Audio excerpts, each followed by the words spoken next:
सब लोगों को बचपन में सुनी हुई कछुए और खरगोश की कहानी ज़रूर याद होती है। इस कहानी के मुताबिक कछुए और खरगोश में दौड़ का मुकाबला होता है।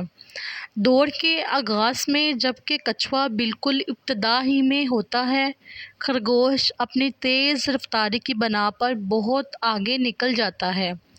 मगर हदफ पर पहुंचने से कब्ल खरगोश को ख्याल आता है कि कछुआ तो अभी बहुत ज़्यादा पीछे है, इसलिए इसे कुछ देर दरख्त के साए में लेटकर सुस्ता लेना चाहिए।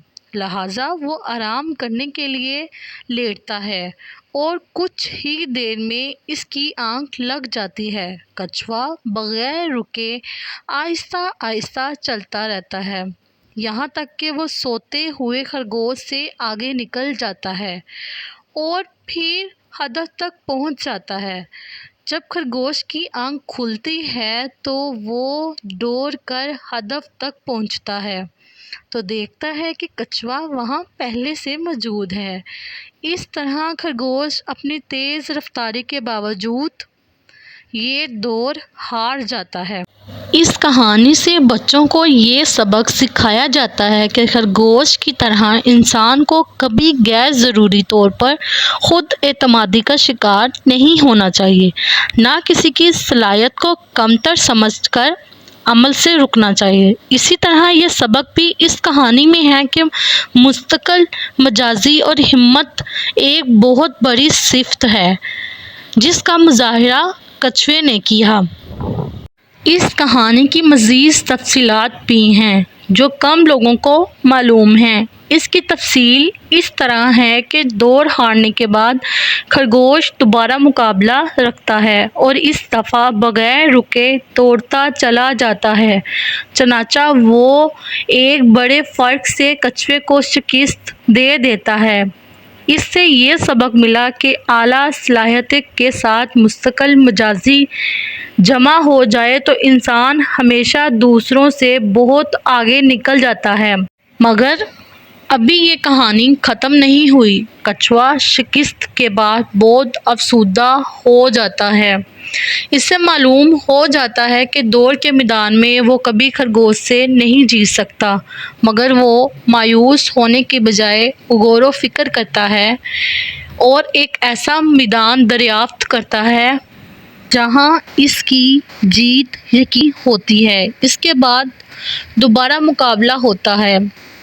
एक दफ़ा फिर खरगोश इस अज़म के साथ भागा कि वो हदफ से पहले हरगिज़ नहीं रुकेगा, मगर दौड़ते दौड़ते अचानक इसे मालूम होता है कि इसके सामने एक दरिया आ गया है। वो परेशान होकर दरिया के किनारे खड़ा हो जाता है। इसकी समझ में नहीं आ रहा होता दरिया कैसे अबूर किया जाए। बहुत देर गुजर जाती है और आखिर कछुआ आहिस्ता आहिस्ता वहाँ पहुँचता है और इत्मीनान के साथ दरिया पार कर लेता है और फिर हदफ तक पहुँच जाता है। यूँ खरगोश को मुस्तकिल मिजाजी और आला सलाहियत के बावजूद शिकस्त हो जाती है। सब ये निकला कि इंसान को कभी मायूस नहीं होना चाहिए, बल्कि गौर व फिक्र की सलाहियत को इस्तेमाल करके अपनी कोई ऐसी खूबी, मुखालिफ की कोई ऐसी खामी और हालात, माहौल, इसका कोई असर, मददगार अंसर तलाश करना चाहिए जो इसे ज़िंदगी की दौड़ में आगे बढ़ा सके। अल्लाह ताला ने लाज़म ऐसी कोई न कोई चीज़ रखी होती है, शर्त ये है कि इंसान इसे तलाश कर ले। ताहम ये कहानी अभी ख़त्म नहीं हुई। एक रोज़ कुछ शिकारी आ जाते हैं। कछुए और खरगोश दोनों की जान को खतरा लाहक हो जाता है। खरगोश के पीछे शिकारी और आगे पानी होता है, जबकि कछुए के लिए पानी तक पहुंचने का वक्त नहीं होता। चनाचा दोनों अपने इख्तलाफात ख़त्म करके एक दूसरे की मदद करने का फ़ैसला करते हैं।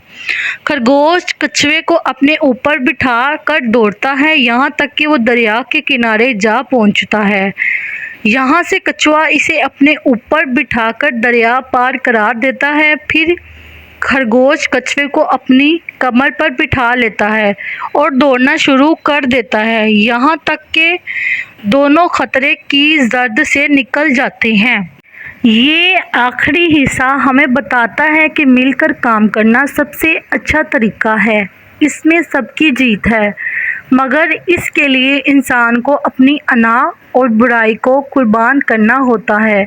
یہ وہ باتیں ہیں جو شاید بڑوں کی سمجھ میں نہیں آتی، اس لیے بچہ بن کر کہانی کی شکل میں انہیں سمجھ لینا چاہیے۔